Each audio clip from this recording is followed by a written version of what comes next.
You are listening to Fox Radio 910 and 104.3. I want to welcome you to Let's Talk About, our weekly radio program sponsored by Crowning Touch Senior Moving Services of Roanoke, Virginia. My name is Linda Balentine, the president of Crowning Touch and your host for this series. I interview local characters, service providers, politicians, teachers, entrepreneurs, and business professionals, and each one is dedicated to improving life in our valley. Every person has an interesting perspective to share from all walks of life. So, let's begin today's interview. Welcome to Let's Talk About. And today we are interviewing Joyce Waugh, and Roanoke is so blessed to have her. She has had a wonderful history of service to our community, and I wanted to introduce her. Joyce, thank you so much for joining us today. Thank you so much for having me, Linda. And we are going to talk about getting your ducks in a row. Right. And it's really fascinating the way you got to the place where you felt the need to get your own ducks in a row and what happened as a result. But first, I'd like you to tell us, I always like to explore how people found their way to Roanoke. So, to what do we owe this greatness? I wouldn't say greatness, but almost 47 years ago, I came to Roanoke when I married a fellow who was here. And we had met when I was at Florida State getting my master's degree. We'd met at this national conference and we dated long distance. He was here and I was at Florida State. And then I took a job in Lexington, Kentucky to work in my field,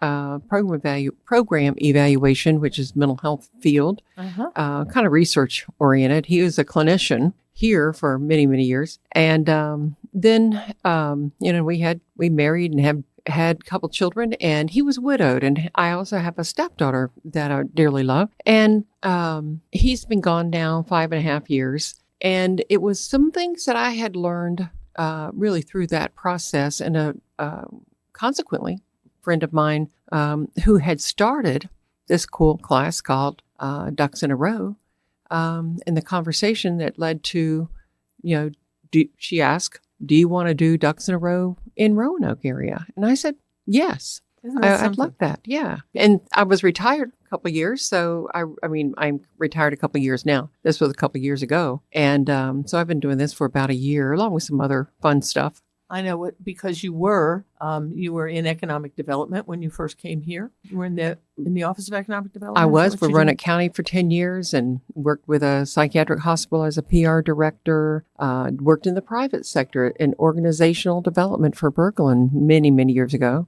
Worked with Explore Park and thought my entire career would be marketing with Explore, and wound up because I could talk with people doing the land negotiation for the Explore Park, which was a really fun thing. Yeah, that's a terrific thing.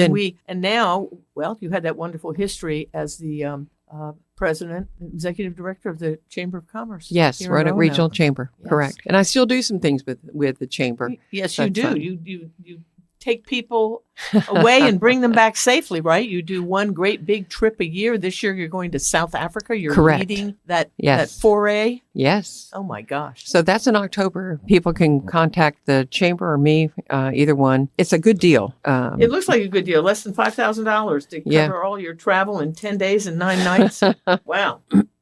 Depending on if there's a little bit more if you do the extension for a couple of days, but that's Victoria Falls. Wow. And I tell people, do everything you can while you're visiting a country, because when are you going to be there again, right? Well, the only thing I know about ducks in a row, that sort of idiomatic expression everybody's heard, get your ducks in a row, stems from, it's just interesting. I thought the history of that phrase was interesting because it came from 18th century fairground game that players had to hit a certain number of ducks in a row to win a prize. So they would aim at these small wooden ducks, and the more they hit, the bigger the prize that they got.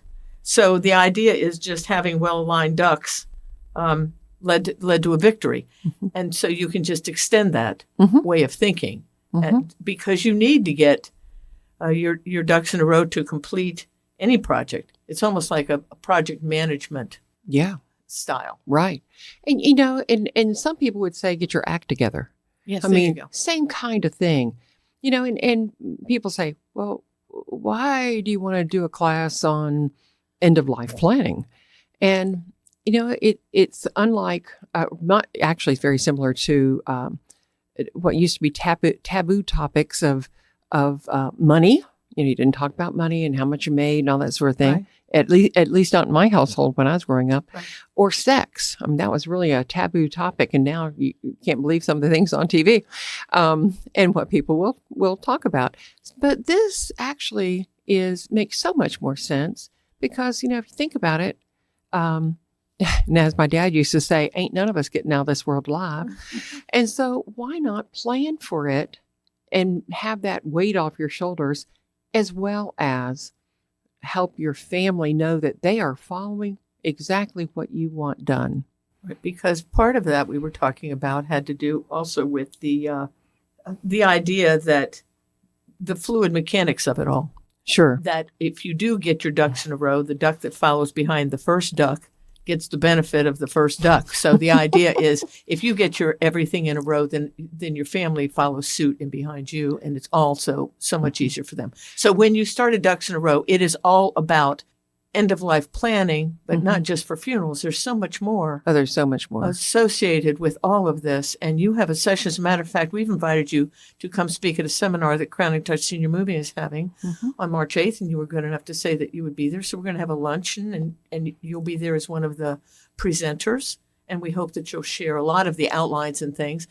But there is a class that you do provide sessions for people. You meet with people individually if you need to. Because you have a master's in social work, but you also do the class, which is 3 sessions, 2 hours each, through Roanoke County Parks and Rec. Wow! And it's usually offerings are usually the next ones are in March, and then we'll see about April. But at the Brambleton Center, and people can choose between a Monday evening 5:30 to 7:30, especially if people are working during the day, or a Tuesday 10 to noon, and so each of those are 3 weeks. And I promise people that if they do the homework, they read some of the book, they follow the information that's in the planner, and they fill in the blanks and do that for the three sessions, they will come away with essentially either a master plan for their end of life planning, or the framework where, if you have, for example, if you have a will already, you're ahead of 50% of the U.S. population. Wow. Advanced directives, they're like more than 75% of Americans do not have those. And there are templates for things like that, for the advanced directives. And I give people the 5 wishes. So, depending on what they want to fill in. But the hardest thing for people, I think, sometimes is just thinking through what they really want, and then what they want their family to know. And then again, so much more than that, because, we all have some property, even if it's just, jewelry for some, or a home for some, or a car, whatever it is. And, you need to know and decide what you're going to do with that. And, you're not in it alone. And if there are 2 of you, if you've got a husband and yourself, you can simultaneously make these decisions. Correct. You have couples that come to these things together, or does one person generally lead out in a family? Is it?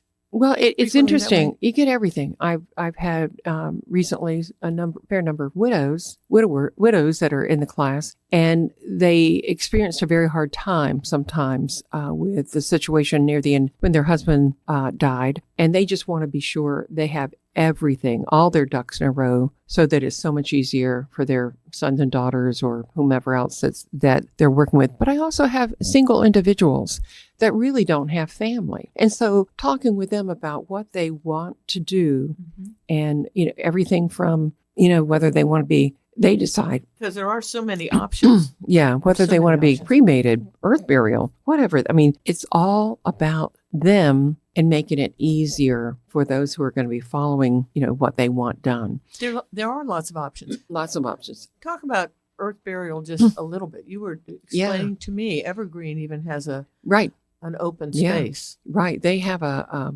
special cemetery in the Boones Mill area, and it's called Forest Rest. And a true story. I read this online and talked with Don Wilson about it. But Joe Kennedy was a columnist here in the Roanoke for a long time.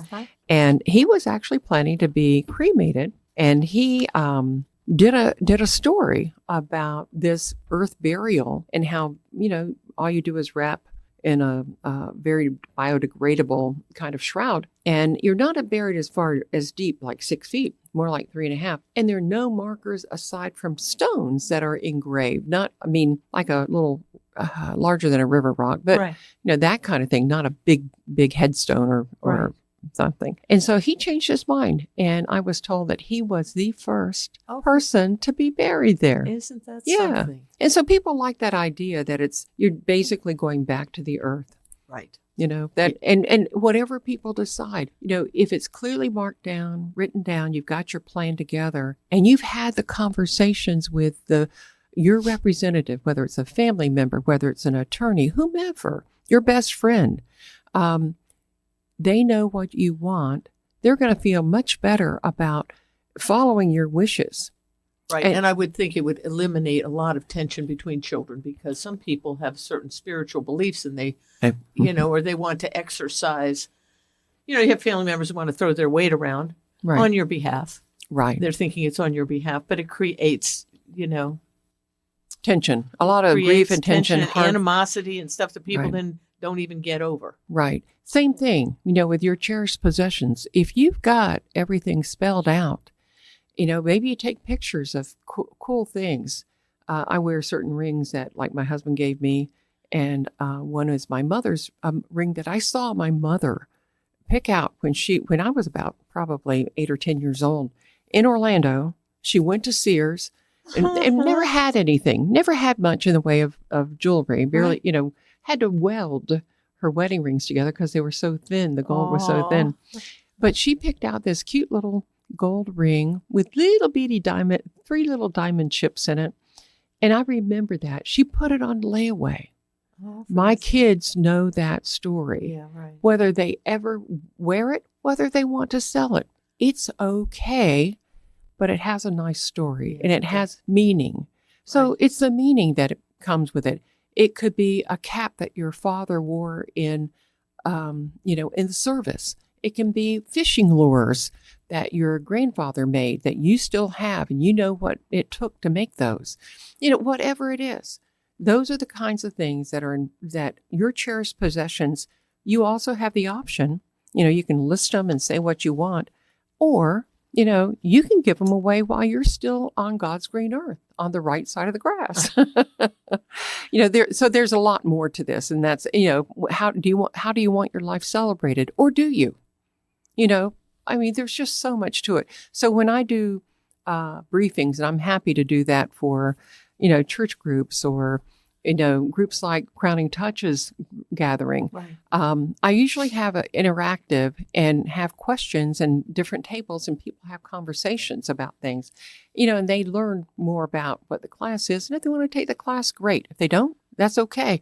Hopefully it gets them thinking more about what they actually want. Yeah, it gets them motivated. It's interesting that people can, come to a class even if they've already lost somebody. They can be midstream of trying to, like you said, you lose somebody, you're in a fog. Mm-hmm. For about a year. Yeah. And sometimes the second year is harder. I didn't want to believe that, but I was in a grief group myself, and someone said that, and I said, don't say that. Because, I'm not it's sort of hard to believe. It's hard to believe, and I don't want to believe it. Right. But whether I want to believe it or not doesn't change things. But having those, once you know what you want, once you have your plan in place, make sure your family members have copies. You have it in a safe place. Maybe not the safe deposit box. Maybe it's in a fire box at your house, or maybe it's somewhere else. And then don't forget about things like passwords. I had one lady, bless her heart. Oh, wow. She had the hardest time canceling an account that her husband had for one of these things that he bought from. Right. Even send them a death certificate. Wow. And, she was getting ready to take legal action. Shouldn't have to do that, but shoulds don't matter. Being prepared is what helps. I hadn't even thought of passwords. Oh, yeah. And I have a book on my desk right there with my daughter's name on the binding Mm-hmm. so that she can grab it easily and not worry about it. And then a copy of everything that's in there with our attorney. Mm-hmm. Good. And her, so it's a path for her directly to him. Perfect. But so if we were to have a fire in the house, I guess she ought to have something in her phone to let her know who he is. But other than that, you're trying to set up as many touch points Correct. as you can for everybody, and I get that. Right. Right. And again, it can be can give you a real peace of mind. Whether again, traditional kinds of things, other things, and people, there are just a lot of things that folks don't think about. And so going through, especially, with a book and a planner, even if I weren't around, you'll find other things that are important. Maybe it's important for you to have a trust for children, depending on how they age. Right. It's also a good idea. You don't have to do this, but to review those documents that maybe you did 10 years ago. Sometimes it doesn't matter. Sometimes it does. But think of it maybe on your birthday is when you think about, oh, do I need to do anything? And do I need to update my financial information for my kids? Do I need to do this or that? It's, again, a trigger for many of the, details that you need to, that you really want to have in place for people. Getting ducks in a row. Also, you were touching base with what can be done with the body. It was an interesting twist in the conversation about how there's an age limit at the younger end. Right, at the younger end, yeah. You can't donate your body parts before 18. Right. But there is no limit at the older end. But people Correct. are living older and older, and some people still think that there might be some usable, they're valuable, something that could be retread. Well, for example, corneas, and different things. And I don't know about you, but Virginia's made it very easy, and I am an organ donor. If there's anything that I am too. Yeah. And then we can do that on our driver's license. And so if that's something you want to do, you can check that. And again, good for your family to know. So what happens to the rest of your body? Do they take the organs out that you've agreed to, and then they call you up, and then they want you to come pick it up and do what you want to do with it? Is that how that works? Essentially, if you want a traditional burial or a cremation or an earth burial, but you're a donor, then that gets taken care of before the family sees the body or the cremation part.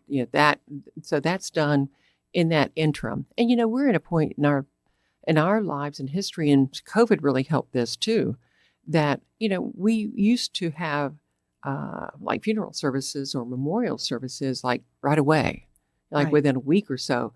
But especially now, and since COVID, it may be a couple of weeks. It may be several months. It could be several months later when it's better weather. Because down in the mountains, down in Appalachia, if you died in the wintertime, they just put you out on the back porch. There you go. And you waited until they called it. That's why they call it the service berry. Because when the service berry blooms, that's the very, very first little delicate pink bloom you'll see in our mountains. Mm-hmm. And they called it that because that meant that you were very, very close to the time, if not at the time, where you could go ahead and the ground was thawed out enough that you could go ahead and bury people. Exactly. Interesting book, where essentially because of the freeze in the area where it was in the 1800s, Frozen River is the name of the book. Wow. But there was someone found that was frozen, in the frozen river. Wow. And so they preserved it in basically like a meat locker, cooler at the back of a store. Again, 1800s, because it was too cold. That's right. The ground was too hard to get them in the ground. So you're exactly right. And think of how we have come, how far we've come today. And again, if you find yourself, if you've lost a significant family member or friend, one of the things we cover is the fact that you're not in it alone. Sometimes it feels like you are, but you have a whole network of people. And, that's something also we have people write down, who do you want? Who are the first 5 people that need to be contacted, even when you leave this earth, when your spirit goes. and that you want your family members to call these people and get these things to. So is this all part of the manual, the thing that you Yes. give people so they Yes. go ahead and record all of this? They This is can one of the record big all of it. benefits Correct. They can put it in the the planner that they Mhm. receive. They can put it on their computer. You don't have to have a template, but there are templates for all kinds of things, including eulogy, in the service that you actually want, including your obituary. Who better to tell your story? And that's really what it is, a brief story, than you. I had You my know- ninth grade students once write their own obituary. I wanted them to start thinking about what Yeah. type of person they wanted to be Perfect. at the end. Yeah. But it certainly makes sense. The closer you do get to the end, past ninth grade, you might definitely want to go ahead and put some things down that you think were part of your major contributions. In That's case right. there are other dear people that you want to know about that. That's right. And I've long read obituaries because I have been in some public positions as chamber president and beyond that, before that, and it's really enlightening to see what people want said about them. Mm-hmm. And I like the ones that are very almost upbeat, cheerful, how they inspired others. Right. That's what I like. But for other people, it may be where they went to school, how long they worked at a certain place, whatever it is. How many kids they had. Yeah, exactly. Yeah, and the grands, don't forget the grands. That's Yeah, so. So in your sessions, Mhm. do you want to just outline that just quickly? I just want you to just Sure, touch So- base with. sure. So they're all, what people actually come away with, we help people plan for preparing their will and medical directives and organizing family memorabilia. The rule of thumb that's is, a big one. yeah, it's a real big That's one. a real big one. And it can take a long time Yes, when you it have a does. whole box full of pictures. Rule of thumb, if you don't know who those people are, No one else throw is 'em going out. to. right. And then that is the time to go ahead and make the notations on the back of those photos. Yeah, yes. Otherwise, because you're lucky if the next generation cares at Well, all. But exactly. 2 generations away and by the time the third generation comes, there's going to be dramatically reduced interest in all of that. And if they have no names on them, they're totally worthless. And Benton Library has a room, and they'll help you with the equipment, but you do it yourself. We put things, whether they're on, pictures or whatever, you can scan them. You can do, put them on microfilm or fish or whatever, a thumb drive. And so that's a neat kind of feature. It is. Other things are, the organizing the memorabilia, burial or cremation preferences, distribution of belongings. And again, things that go with a story can be very, very helpful because don't assume that your family remembers or even knows things. Memorial or funeral services, like what's, deciding what you want. What music you want? Yeah. If you want someone singing, do you want a musician? Do you want taped music? Do you want any of that at all? I've had people say they just want to be left alone. Honestly, like cremate me and let me go. Oh, And that's okay. yeah, You no know, kidding. I had a friend who's 92 say, "Oh, but you got to have a service." And I said, "Actually, you don't." But my daughters encouraged me, and I did this. I was reluctant, but they, Mom, when my husband passed away some years ago, they said, "This is what we've already gotten on Facebook." Well, you know what? That was really helpful. And I put a picture, they helped me, of a current, and then a picture of him when he was 4. Yeah, right.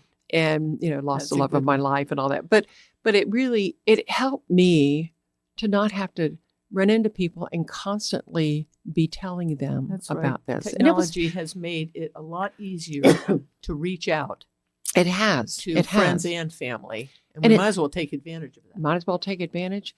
And if you're working with a funeral home, they'll do the pass through on the obituary that you provide. However, you can do a short one of those because it's expensive in any newspaper. Right. Another reason to do Facebook and such, and we all learn differently and read different things. But you can do it online through their through their medium and their website, and people will give condolences through that. And that one can be as long as you want it to be. That's right. I mean, they've even got the guest book now on Yes, exactly. on social media. Yeah, exactly. So, again, there's so many different ways, but I encourage people then in our last class, we were talking about the grand finale. What do you want? A celebration? A party? A party? Or maybe, you want something very sedate, small group, just at the graveside, Right. Or like we were talking about, earth burial. But again, decide and have those conversations once you know what you want. And, as we talked earlier about how you want to be treated end of life. If you're sick, know that you're going to be leaving the earth in a fairly short period of time, whether that's a few weeks, months, or years. How do you want to be treated? Do you want to, are you a believer in hospice care? Because we have nice facilities now here for that as well. Or they'll come to your home, which I much appreciated. Yeah, and then you mentioned doulas, and I didn't even know that, doulas. Yes. There. And I don't know that we have them. We may have them here, but I know in Virginia there are death doulas who will work with people or kind of listen to people as much as anything else near the end. And it gives them kind of a safe space. And sometimes they can glean information if people are willing to talk to help the family know what the wishes are. Because sometimes near the end, people, the family members go, oh, don't talk about that, mom or dad, or, and they really want to talk about it. Yeah, I got you. So, well, it's a fantastic fantastic concept. I'm so glad that your friend in Stanton encouraged you to do it here, because it's going to be a real blessing. I can't wait to sign up for your sessions myself. Well, thank you. So, thank you. I just want to thank you for your time here today. Well, thank you, Joyce. You're welcome. Thanks for having me. And we'll be signing out. But March 8th, if anybody's interested, I'm going to go ahead and share your phone number quickly. You can reach Joyce at 540-354-5487 or joyce.waugh, that's WAUGH, @gmail.com. You've been listening to Let's Talk About, courtesy of Crowning Touch Senior Moving Services of Roanoke, Virginia, the only moving company with a consignment shop, auction house, and real estate division. We are a one-stop shop for any senior making a move. Check out our website at crowningtouchusa.com.